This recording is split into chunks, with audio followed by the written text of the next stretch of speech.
everyone. I'm Winifred C., your host for today's webinar, Military to Civilian Financial Planning. Joining me is Katie Brinker, a Relationship Manager for AAFMAA Wealth Management and Trust. We have about 40 minutes of slides for you today, and then we'll leave plenty of time for your questions. Since you are muted, please ask your questions by typing them into the questions block on your screen.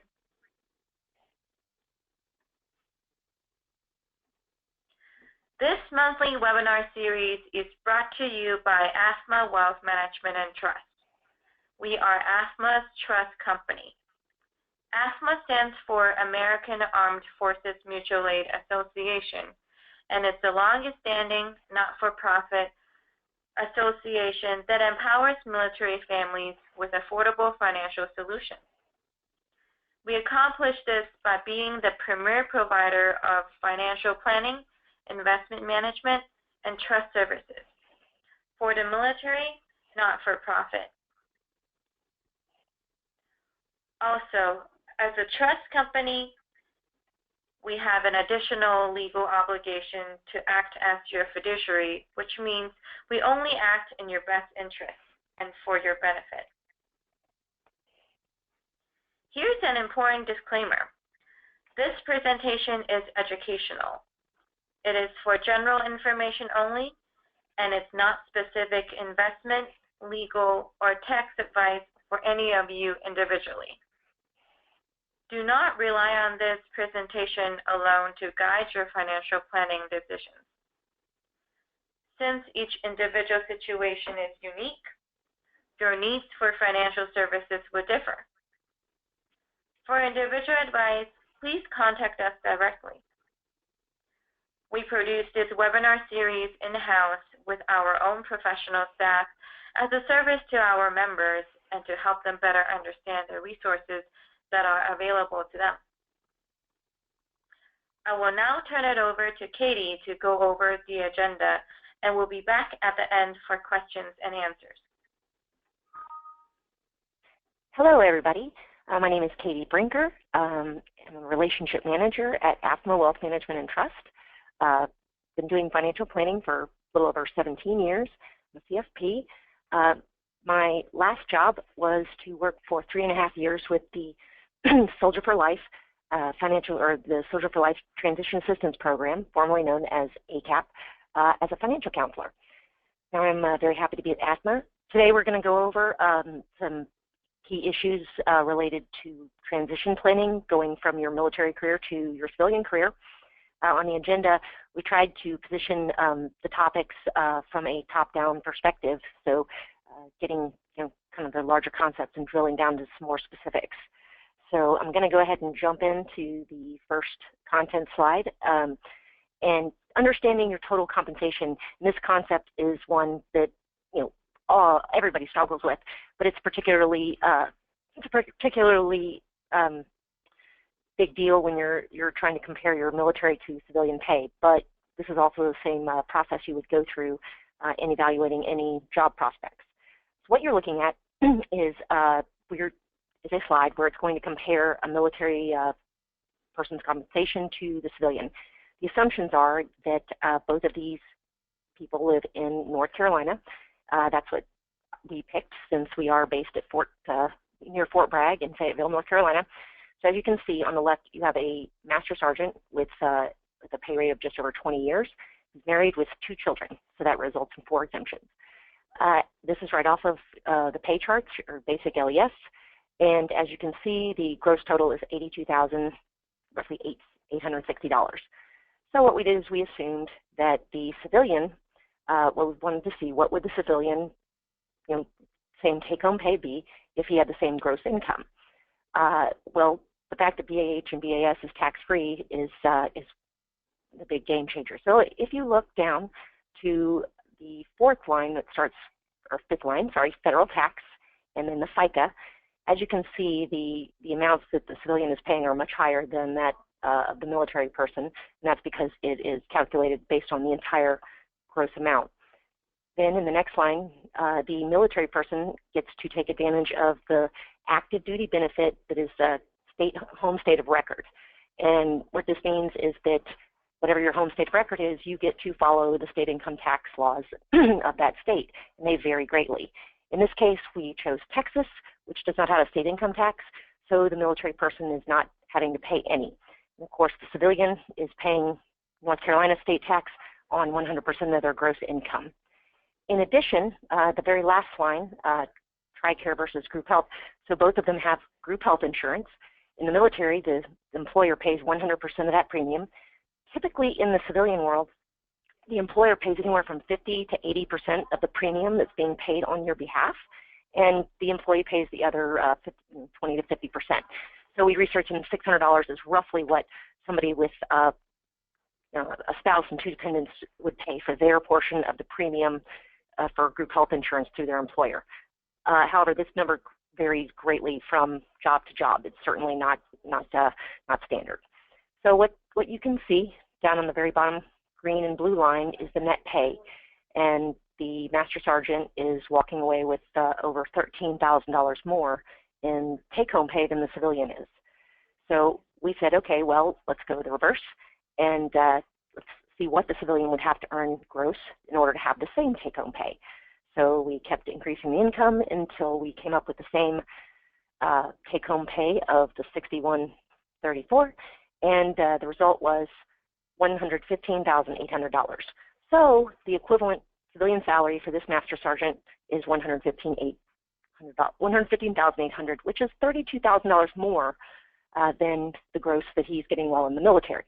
This is between taxes and health insurance, this is one of the largest issues that you need to make sure you're prepared for and have an understanding of. But on the next two slides, we've listed examples of other benefits, and the concept would be that you want to try and assign a dollar value to your benefits so that when you do compare one job to another, that you've got an apples-to-apples comparison. I'll pick one out of here and give an example. For instance, cost of living adjustment, that would be in the military, where when you go to a more expensive place, say Hawaii, Alaska, overseas, they're going to give you an extra payment to make up for the higher cost of living. When you negotiate your salary in the civilian world, it is assumed that you have a full understanding of the cost of living in the area where you would be. So there will, typically, there will be no extra payment to account for that. So that's something to be aware of. So what you would want to do is go through your options. This is not an exhaustive list, and try and come up with an actual dollar value in order to get a full understanding of the worth of your compensation. So on the next slide, the same concept would apply to civilian benefits, and this is again a list of examples. It is not exhaustive, but certainly the amount of money that you might spend on these can add up and be a significant portion of your compensation. For instance, so for group health insurance, whenever you buy insurance of any kind through your employer, it's almost always going to be a lot cheaper than the insurance that you would buy independently. The catch there is that it's usually tied to that employment, and it's very likely that you'll lose it if you ever sever that employment with the company. So it's something to keep in mind. So the bottom line concept is always try and convert any of these benefits into a dollar amount that it is worth to you, and use that to make your assessment. So that's the next section we have are some specifics on key retirement decisions for military personnel. So the very first one is that we usually get questions about. I'm going to get you to go ahead 2 slides, Winnie. Is the Survivor Benefit Plan, SBP. Basically, the SBP plan is ensuring your military retirement pay. I'm sure you're familiar with the retirement formula, and if there is no SBP, when you die, the retired pay stops. If you elect SBP, you can elect, and the maximum benefit is up to 55% of your military retirement pay. The premium or cost of this is 6.5% of whatever your retirement benefit is. So unlike insurance, the premium will increase as you get your cost of living adjustments on your military pay. So this is just to show you. On the next slide, we're going to compare some of the basic, to kind of look at some of the basic pros and cons of SBP. My overall statement on the survivor benefit plan, it is not a blanket decision. It is case by case, and there are some situations I've seen where the SBP makes no sense whatsoever. There are others where it is the only plan that makes sense. It is, you could have two people, same rank, same years of service, similar situations, and the correct decision based on their circumstances would be completely different. So, with survivor benefit plan, you have some unique attributes, that it's subsidizing. You get to pay the premium with pre-tax dollars. You do not have to show any evidence, and it's paid up after 30 years, but the coverage still stays in force. Now, no return if the spouse dies first, and that can be true with insurance as well. Doesn't build an estate. Now, if you're if you are married and you're planning to not use SBP, or if you're going to elect an amount of benefit that's lower than the maximum, you do have to get your spouse to agree and sign off to that, and it does have to be notarized. This is also a huge decision because it is irrevocable generally. There is one window of time between the 24 to 36 month range that you can disenroll, but otherwise you are locked into this. I know this well because my father is retired lieutenant colonel, and back in 2003, he had been retired for 13 years. We ran analysis, and I thought that he would be better off doing insurance at the time. Of course, we found out that he could not get out of it. Apparently, there have been only 2 periods in history that were congressional mandates allowing for a temporary window for people to disenroll.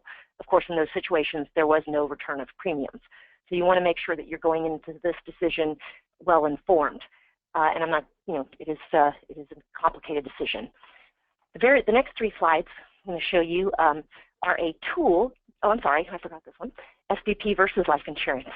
So I get a lot of barracks lawyering, is what I called it, when I was working with the soldiers on base, that the insurance, no, I'm not going to do SBP. Insurance is much better. And again, this is a case-by-case basis. There are scenarios where somebody could benefit more from doing insurance instead of SBP, and vice versa. However, I think the biggest point for me to note here is that when you do a comparison between SBP and insurance, your survivor benefit plan is only insuring the 55% or your military retirement pay. It is not covering whatever income that you would be, that your survivors would be missing out on from a second civilian career, which of course is likely to be a much larger portion of your cash flow after you retire. I know my father worked for another 23 years after his 23-year career in the military. So it is something to note when you do run a comparison. Make sure that you are taking that into account.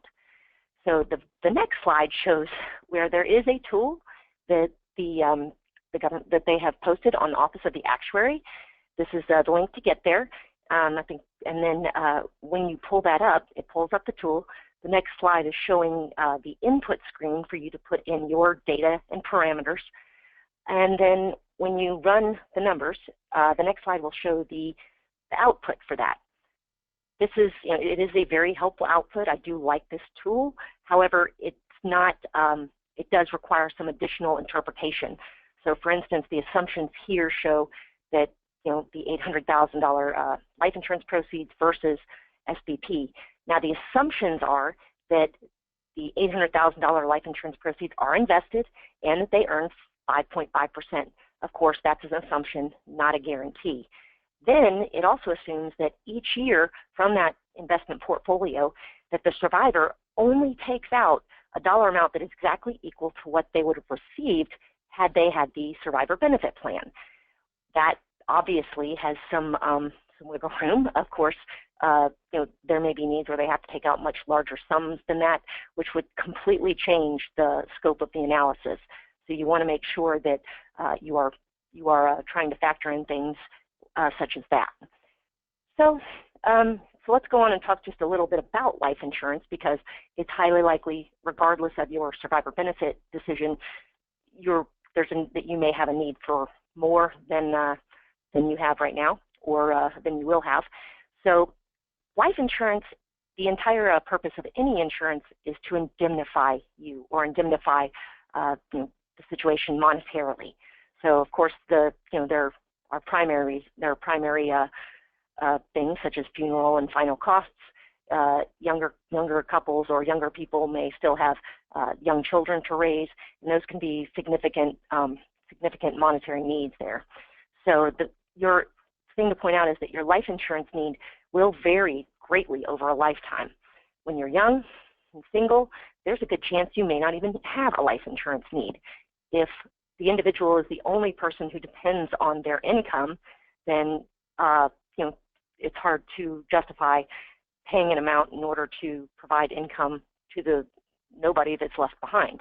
So, but now as soon as you maybe get married, especially when you have children, your life insurance need can go way up.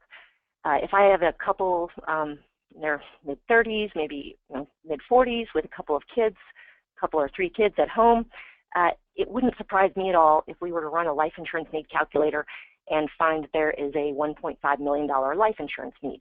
However, that is not permanent. As your need shoots up, but then as the children grow up, as you pay on the house, put away for retirement, as you provide the income that you do in your life, your need will start to slope down. So it is something that you want to make sure you assess at different points in your life. Certainly not a one-time plan that you want to set up. So let's talk a little bit about different options for life insurance. On the next tab, we've got some specifics about term. Term insurance is, I would say that SGLI is most similar to term insurance. With when you buy term insurance in the civilian world, you typically buy it for a term, so 5, 10, 15, 20, 30 years. And whatever quote you are given, or premium amount, say it's $50 a month, that premium will be locked in for the term. So a 20-year term policy, you will be paying $50 a month for the next 20 years. And when the policy expires or the term is over, or if you stop paying the premiums, the coverage goes away. So it's very straightforward. You do have variations on term policies, but that is the most basic structure of a term policy. Some other examples might be ones that at a certain point in life they automatically start to reduce the death benefit, or in some other way make adjustments to adjust for your current circumstances. Of course, the other type of insurance on the next slide is talking about permanent insurance. Whole life is one type of permanent insurance. Some others you may have heard of could be universal life, variable universal life, but permanent insurance, the concept is the premiums are typically much higher than with term for the same death benefit amount, but the idea is that the extra dollars will go into an investment account that is within the policy. And of course, this is sheltered from taxes. And at some point, hopefully the investment grows fast enough that it covers that cost of insurance and then some extra. So at some point, you should be able to stop paying the premiums, and you would still have a policy that is in force. In fact, if you do not die prematurely and you find that you don't need the coverage, there are options usually to cash out the cash value of the policy or possibly borrow against it. Some strategies are using multiple policies. So, for instance, many people use the concept that they will get a smaller whole life policy to start with that will be there, forever, and then they will supplement it with term policies for that duration where their need goes way up and then starts to slope down. So you have policies that will make those adjustments all within one policy. The alternative to that could be to have multiple policies and manage those levels of coverage through those means. Then also some other good ones. Sometimes the permanent policies have long-term care options, so that can be an attractive option. Now the VGLI is the term policy that the government offers you after you get out of the military. And but just because it's one letter different than the SGLI, I have to say that it is not equal. The SGLI currently is $29 a month for everybody who's active duty. With the VGLI, the premiums are not locked in. They are they actually increase, and I'll show you that in a moment. But it does have some options. Now, typically the VGLI is one of the most expensive options that you can find if you are insurable elsewhere. So a couple of reasons you might not be insurable could be for health reasons. I had a lieutenant colonel with leukemia in remission, another one with a couple heart attacks. In that case, those are situations where their health would prevent them from being able to get independent life insurance, or possibly because of your job or lifestyle. Police officers and firefighters can have a very difficult time getting insurance through other than their work. I know in the military, if you have jump pay on your LES or you're in special forces, that can be an extremely expensive option, an expensive thing to get, or you might be denied altogether. So, but I would like to point out that the VGLI has one attractive feature, one attractive component, that if you sign up or if you enroll within 240 days of your separation or retirement date, you are guaranteed to be accepted for the full $400,000. So if you do happen to be in that situation where you're uninsurable for some reason, it can be a viable option. Most of the times, civilians do not have something like this available. So on the next slide, I've got the screenshot from the cost page of the VGLI.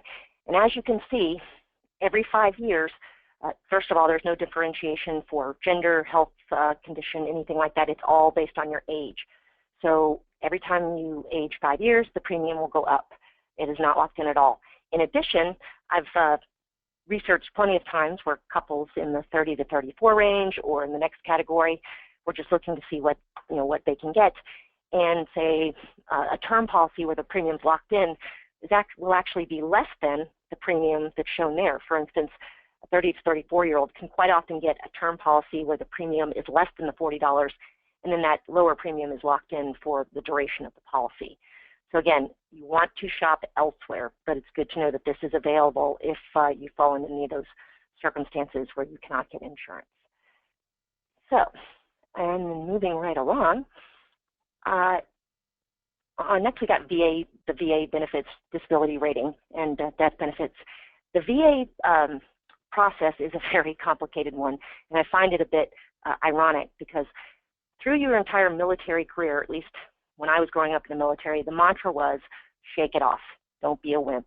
If you've got a broken ankle, keep on running. It reminds me of that Monty Python movie where the guy's hopping around with his arm, missing, with blood spurting everywhere, yelling out, it's just a flesh wound, it's just a flesh wound. Well, that's great. I'm glad that, they want people to be tough.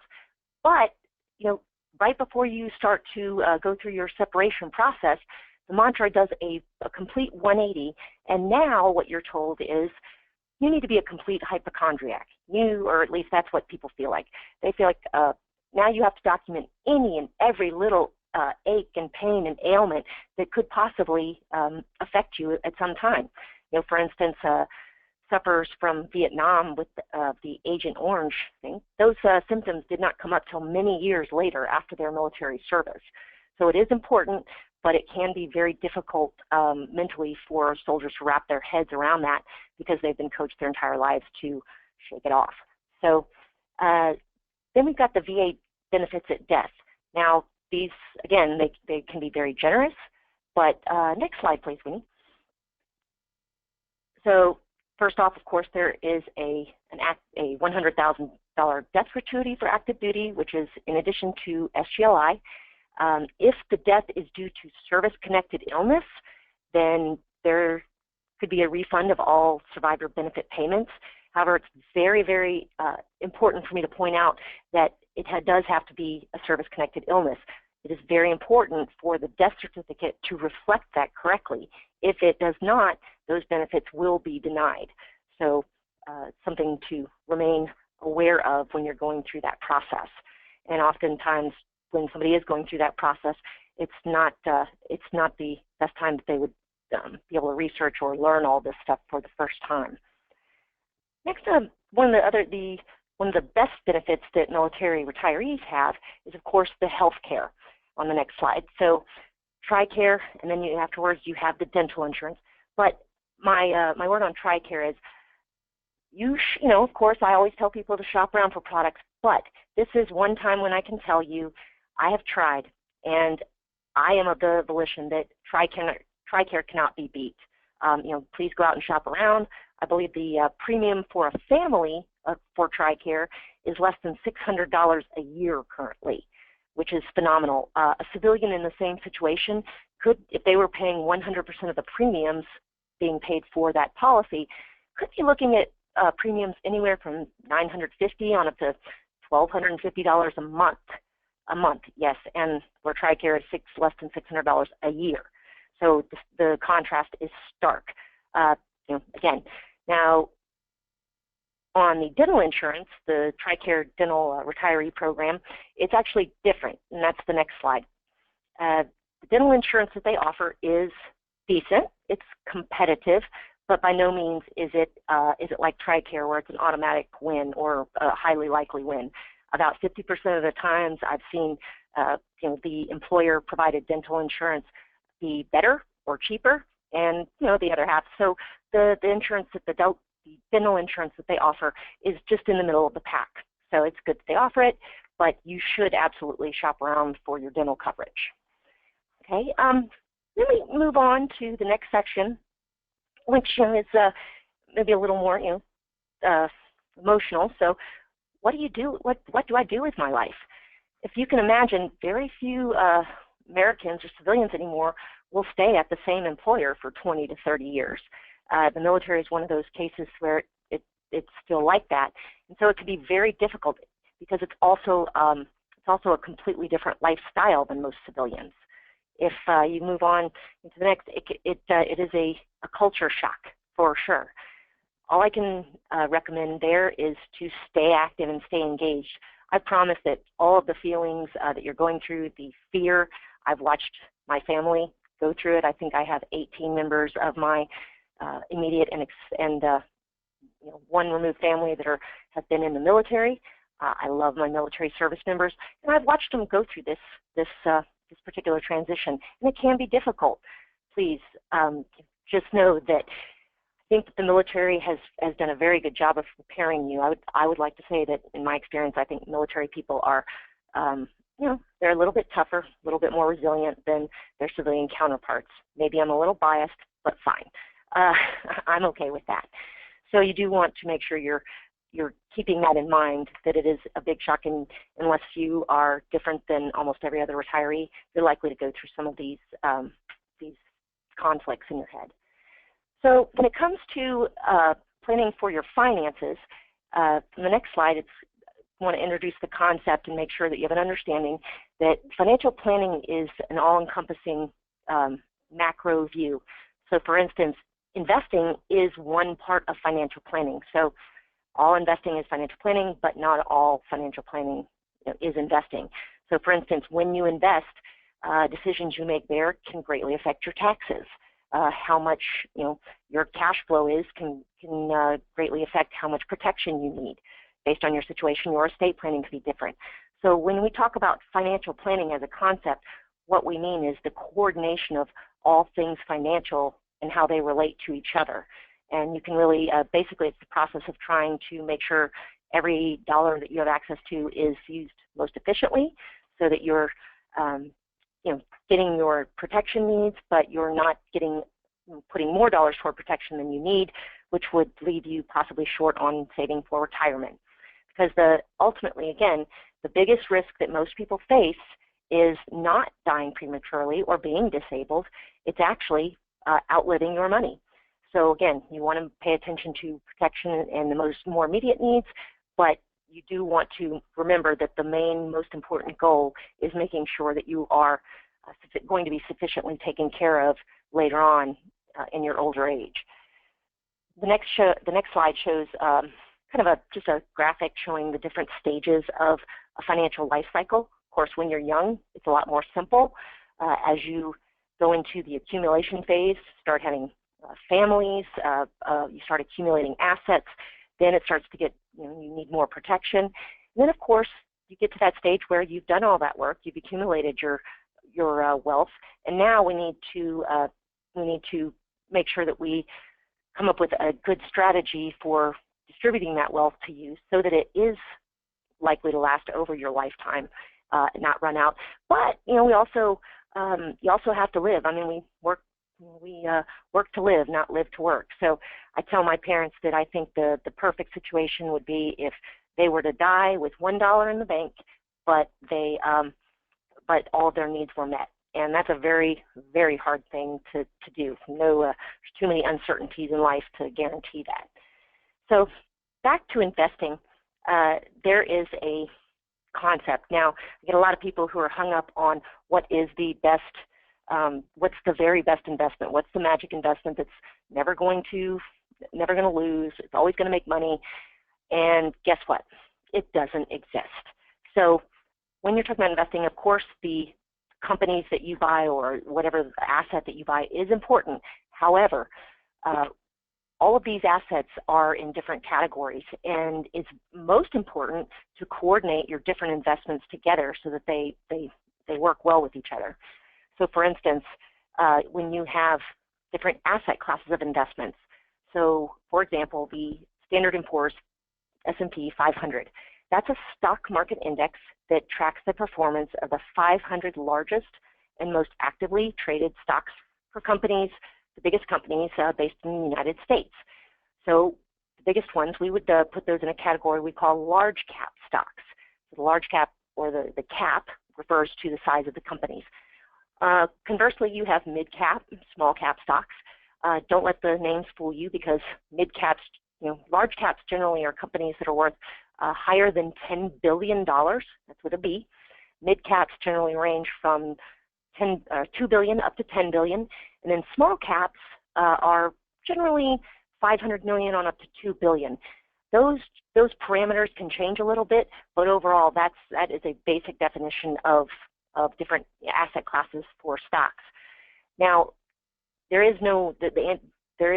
right answer isn't which one is the best. It's what's the right mix of all of them that is best for me. And they've shown in studies that picking that correct mix, which would be asset class selection, as you can see on the pie chart, represents 94% of what goes into the portfolio performance in any given investment portfolio. So it's an important concept. As you can see, market timing, which I generally think of as an evil concept, and then asset selection represents a significantly less portion of that. So this, I can represent this on the next slide that shows it's the concept of investment diversification. Basically, not putting all your eggs in one basket. What you're seeing here, each of these different colored squares represents a different stock or bond index. So it represents a different asset class. All of the columns, each column represents a different year. And then in each year, they've ordered these from the best performer to the worst performer. If you step back and you notice, there is no one year. It would be very difficult from year to year to pick which one is the best. I promise you, if you think that there's an advisor out there that could do so, then nobody has a crystal ball. So when you have a financial advisor or an investment advisor, their job is to guide you through selecting how much risk is appropriate for you. If they knew the magic investment, I can't promise, but it's very likely that they would not be sitting across that table. They'd probably be on their own private island, enjoying themselves, and you'd be working with somebody else. So if you notice, the olive square represents the S&P 500, and as you can see, it never reaches the very top performer, and it's never at the bottom. It's much more, larger companies are much more stable. That would be the C fund in the TSP is actually an S&P 500 fund. The F fund, Foxtrot, follows the Barclays Aggregate Bond Index, which is the teal square. The gray square is the MSCI EAFE, and that is the same index that the I fund in the TSP follows. So as you can see, it's not a matter of picking which one, it's what's your right mix. So, and once you do that, when you pick an asset mix, you do all the work up front, you pick a very good mix, then hopefully you are able to stay the course. Because the reality is that if there is a market crash, then many people are likely to get scared and pull their money out. The irony there is that usually after a large correction or even a crash, the subsequent or following time periods can be some of the best performing. So if you get scared and take your money out, your money is not going to have an opportunity to recover, and you'll be stuck with that lower amount. Okay, so that's very important, getting the right mix.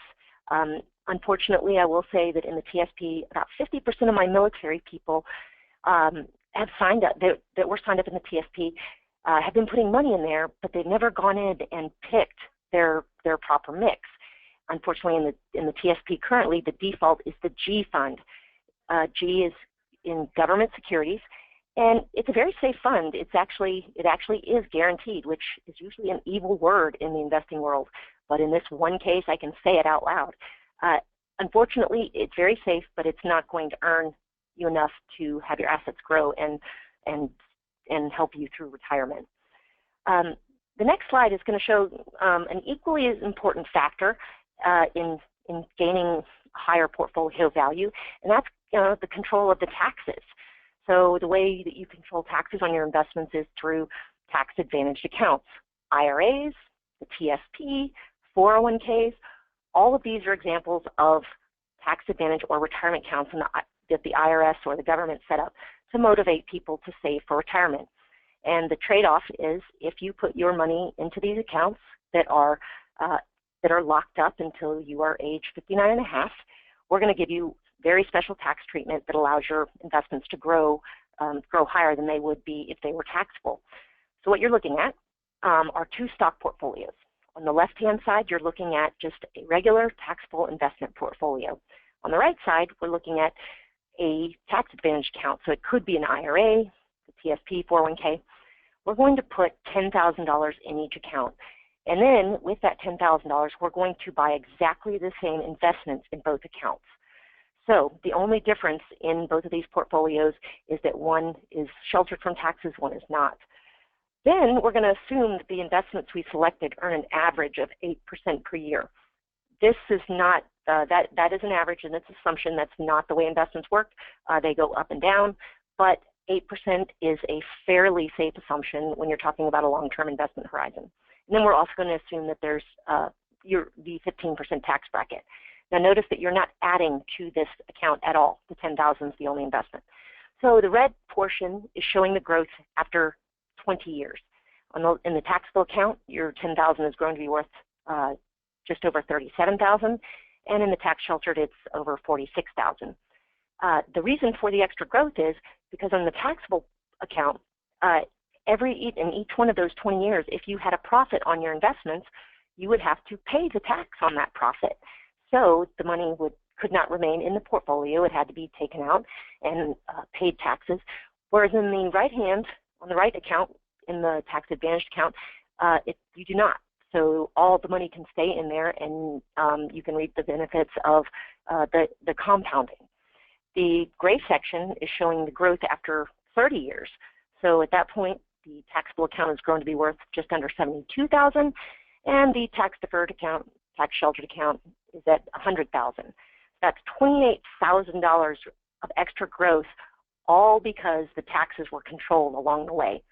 And this is only starting, this is only starting with that $10,000. It's likely you put much more away for your retirement, so you can imagine how significant the ramifications of this are over time. So it's a very important factor, and you want to make sure that you're understanding these rules because there are, of course, just like anything else, there are large and small pitfalls that you may be unaware of. Now, of course, on the next slide, we'll talk about finding somebody to help. I know that there's a lot of areas in life that I would have to go out and find a professional, and it can be very scary depending on it. To this day, I will only go to a mechanic that my father has vetted because I'm not confident that I could walk in there and understand whether they are telling you the truth or not. So it's the same concept with an advisor, especially in the military, because the military, after senior citizens, is the the second most targeted for financial scams. Basically, you read through this, you want to understand how do they get paid, and no matter what the structure, that they are getting paid, ultimately use your common sense and do they benefit? How do they benefit? If you're paying, if they get a commission only when you buy a product, then it's highly likely that they won't be as attentive when you need that follow-up service on your account. Because when you're an investment salesperson, unlike say with a car, the person who sells the car is not also the mechanic. In investing, it's exactly the opposite. The person who sells it to you is also the person, hopefully, who's helping you monitor things on the way. So you want to make sure the compensation is one that provides that incentive. So make sure you are thinking through that, and you're thinking through all the different expenses that are related. Then we move on to estate planning. Estate planning, of course, is a huge, first off, it's everybody's least favorite topic. Nobody wants to talk about when they pass away. I understand. It is very complicated, but just a note, your normal estate planning documents are important, but that's not everything.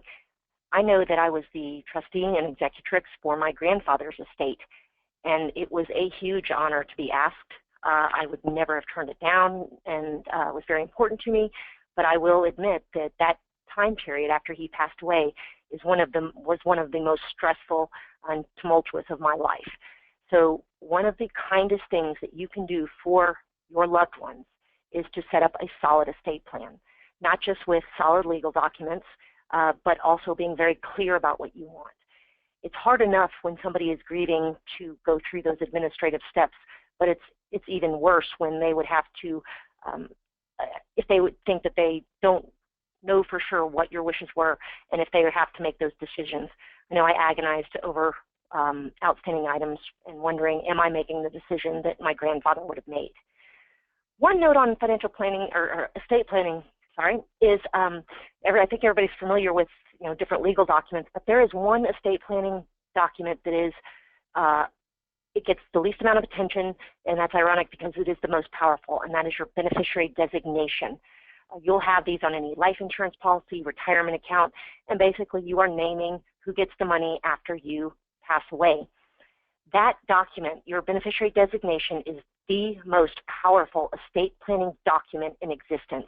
Whatever your beneficiary designation says trumps all other documents, whatever the will says, whatever the trust says, any of them. So if you have a beneficiary designation that you filled out 20 years ago, perhaps it's a first spouse, who knows, if your new wills name your possibly second spouse in there, it does not matter. Whatever that beneficiary designation says, when you pass away, the first spouse is who will get the money. There is no court or law in the land that will override that. It is set in stone. So make sure that you are keeping those up to date. Then just a little bit about the use of trusts. Basically, a trust is a way to, I think they say, a way to control your money from the grave. Basically, you're setting up an entity into which money would go into. But you get to name a trustee, the person who carries out the provisions of the trust, and you get to name all of the provisions. So, for instance, if you wanted to leave money to your minor child, but you wanted some rules attached to that, rules could be this money is used for these certain necessity expenses, until the child is age 25 or 30, and then they can get the money once they've had a chance to grow and mature. So it's very, very important. But you can write those rules. You could have one of the provisions be that they must reach a certain age, must have a college degree, anything you want really. There are some interesting ones, and you get to write all the rules. And the trustee is the one. They don't have complete autonomy. They get to carry it out.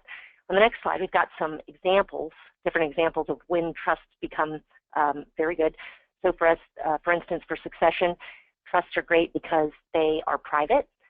When you have trust assets that are not in a trust, they would have to go through probate, which are part of the public record. You can use it, say, for special needs, for spendthrift. If you want to make sure somebody is a little bit controlled on the spending of the money, then you can do that. For second marriages, if you have special needs children, perhaps one example could be a highly functioning autistic child that could perhaps hold down a job one day or even have an apartment, but they're never going to be sophisticated enough to manage a figure portfolio. So those are just some of the uses. This last section is just a quick overview of some specific housekeeping items and to-dos that could be very helpful. So the first that may not be completely intuitive is to check your credit report. And people will, are likely to only check it when they're about to make a large ticket purchase. But the credit report has evolved into this kind of all-encompassing way to check your background. So for instance, civilian employers, about 60% of them are including a credit check as part of the application process. You will know, you'll have to sign a form, and of course you can say no. But when you do, they're going to say, okay, next applicant, please. So the worst thing you can do is wait until you get into the job interview to find out that there is something negative. And the reality is that 1/4 to 1/3 of all credit reports in the United States have negative items on them that are due to data entry errors or just mistakes. So it's not enough that you do everything correctly because you're not the person that has ultimate control over your credit report. It's other people that are entering that data, so make sure you check that.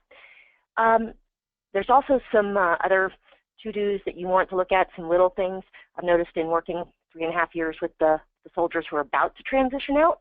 On the next slide, you've got, now of course I know all the terms for the Army. I hope in these cases we're using the same ones. So I know ICOMS is where you would go in and you can download all of your career documents. So all of your OERs or NCOERs, your orders, your beneficiary information. Those are important items. Your orders particularly because I've seen situations where soldiers have to be able to go back a long time later and show documentation that they were deployed. And it's very difficult to get a lot of these forms when you're doing it. Same thing on all these before you lose your CAC card. Updating, I know that a good example is the TSP. The address that the TSP has on file does not get updated or synced when you update your address in any other system. So I saw very frequently that we would find out what the address was on file, and it would be one that the soldier had used 5 or 6 addresses ago.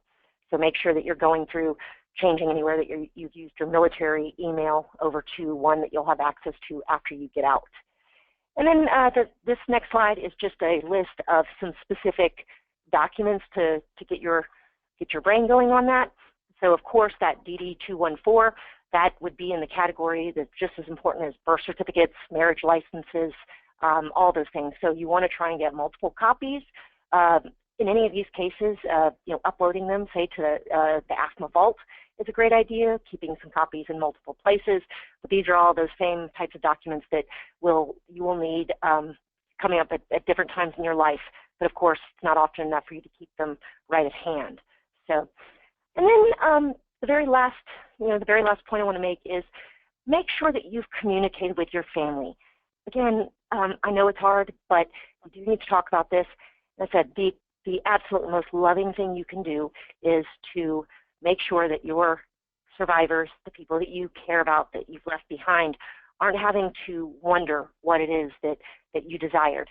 My grandfather died at 95 in 2012, and I remember being shocked that myself, who I was the trustee, my grandmother, and my father, who was very close to his father, all had 3 different ideas on where my grandfather wanted to be buried. I was shocked. So these are the issues that don't think that everybody just remembers. Write them down. Put it in. You want your legal documents, but you also want to have it somewhere in plain English, so there is no discrepancy or wiggle room there on carrying out your wishes. That is all I have, so I'm going to pass it back to Winnie, and I think she might have some questions for us. Great, thank you. Thank you, Katie. That was a great discussion on financial planning for those transitioning from the military. Now, for the audience out there, what are your questions? We've collected a few questions already, but please don't hesitate to ask others by typing them into the questions block on your screen. I'll leave Katie's contact information displayed here while we go through the Q&A. The first question I have here is, I have a TSP that I have been putting into for the last 10 years or so. When I was deployed and receiving tax-exempt income, my contributions were going into my traditional TSP. Can I roll those funds over to the Roth TSP?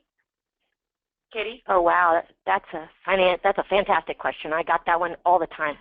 So what the situation we're talking about here is when you are deployed and you are in a combat zone receiving tax-exempt income, well, the Roth TSP didn't actually come into existence until 2012. And then many soldiers didn't even know about it. So almost in every case, they would come in and they would have been putting TSP contributions in when they were receiving tax-exempt income into the traditional side. Now, the benefit of the traditional side is that it helps you reduce your taxable income. So right there, now, if you go and look at your TSP annual statement, not the quarterly, but the annual statement on page 2, it will show you a breakdown of your contributions. It'll show you what represents tax-exempt dollars, so contributions you made while deployed in a combat zone, and then it'll show either your traditional or Roth contributions. Currently, I just attended a TSP seminar with where they had an excellent speaker from the TSP administration, and I asked the same question. Now, what you're talking about in here is actually, you're calling it a rollover, but when you go from traditional assets to Roth assets, that's usually referred to as a conversion. And when you normally do a conversion, you have to pay the tax on the dollars that you are moving from a traditional account to a Roth account. However, in this case, if you have tax-exempt dollars in the traditional account, those could be moved over to a Roth format without paying any tax. Unfortunately, the TSP doesn't currently have a system or a way for you to do that internally inside of the TSP. The only way that you can get those dollars into a Roth IRA right now is to roll the assets out of your TSP into a traditional IRA, and then you can do a conversion from that traditional IRA to a Roth IRA. That's an excellent question. Good question. Very frequently I saw that situation. Great, thanks, Katie. The second question is, I will be retiring in about 10 months. I have been receiving numerous advertisements for this IRRL program to refinance my VA loan. Is this legitimate or is it a scam? That's awesome. I understand. I'm the same way. I tend to jump to the conclusion that it's always a scam, especially when you're talking about my soldiers. But I can tell you that, first off, in every retiree class I taught, I'm pretty convinced that military retirees have been put on some, many mailing lists for all these mortgages.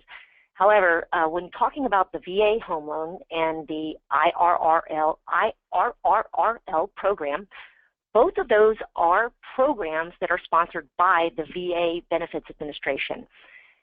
They are not products that are offered by any specific bank or financial institution.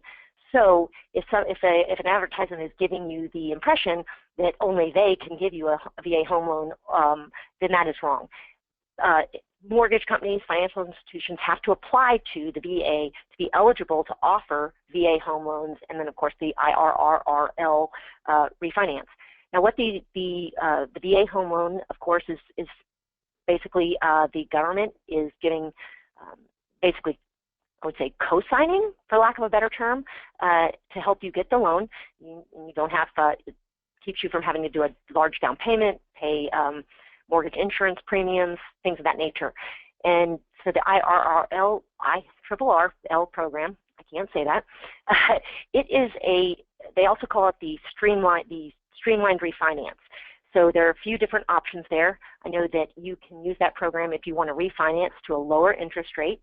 I know there's also an option there where you can refinance to get cash out of your home equity. So the details, but bottom line that nobody holds the market on VA home loans or IRRL. you want to make sure that you are, when you research that, you want to scrutinize the actual institution that you're getting it through, not the program. So that's fantastic. Good question. Great, thanks. The last question is, I have some whole life insurance policies for me, my wife, and each of my kids have a small policy. I need to get more insurance. Is there anything that can be done with these policies, or should we just purchase additional policies? Well, that's an excellent, another one. Good, because yeah, it's most of the time people, very seldom do I see people with just one policy. You usually, continue to buy. So in that case, the best answer I can give is that it is case by case. So I don't want to, it's one of those things would definitely take somebody seeing your specific circumstances. However, yes, there are many different options depending on the policy features where you could possibly, for instance, there is a thing called a 1035 exchange, and that is where you can you take one old policy and have those funds applied to a new one without losing the tax advantage status of the cash in there. However, that's not an automatic thing. Sometimes it might be advantageous to just buy additional insurance.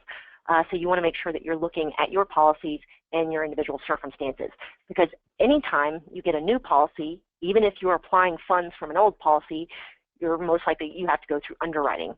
So it's not something you want to make a snap decision on.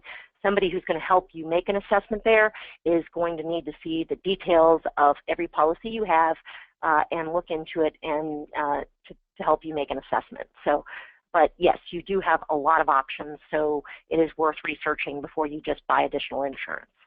Thank you. Okay. Those were great questions. If we didn't fully answer your question or you think of another question later, please reach out to us at wealthmanagement@AAFMAA.com. We'll break here for now, but you can reach us whenever you need to. Please do not hesitate to ask for help.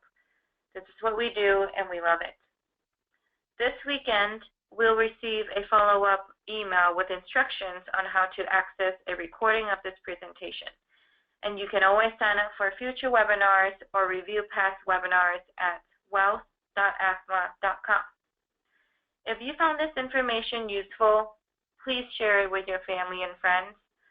Our membership grows stronger every year because you introduce your friends to AAFMAA. We hope you join us again on March 23rd for our next webinar, The Low Down Payment Mortgages, Understanding the Costs and Avoiding the Hidden Pitfalls, presented by Andy May, COO of AAFMAA Mortgage Services, LLC, a wholly owned subsidiary of AAFMAA. Thank you, and have a great day.